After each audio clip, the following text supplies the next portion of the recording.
Hello everyone, সবার প্রথমে সবাইকে গুড মর্নিং। আবার সেই গরমটা শুরু হয়ে গেছে, কি আর বলবো। এই গরমটা জ্বালায় অস্থির, কিছু আর বলার নেই। তো যাই হোক, সকালবেলা উঠে প্রতিদিনের ডিউটি যেটা আমার, সে তো আমাকে করতেই হয়। আর কাজ করতে ভালো লাগে, আমি বারবার বলি এই কথাটা যে হ্যাঁ, কাজ করতে আমার ভালো লাগে, আমার কাজ করতে খারাপ লাগে না।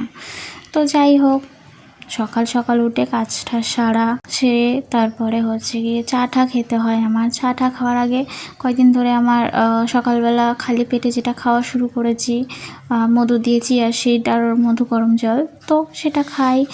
আর আজকে গিয়ে বেড কভারটা কাচতে হবে বলে তাই আমি চেঞ্জ করে নিলাম, দিয়ে বিছানা গুছিয়ে নিয়ে ঘর দোর ঝাড় দিয়ে তোর মোছামুছিটাও করে নিই। তার আগেই, স্নানের আগেই ঘর দোর মোছা টোছা হয়ে গেলে তারপরে স্নান করে ফ্রেশ হয়ে যাই, তারপরে খাওয়া দাওয়া করি। ব্যাস, আমার কাজ। দুপুরে রান্নাটা বাকি থাকে, তো সেটা আমরা বেলার দিকে সেরে ফেলি দুজন মিলে।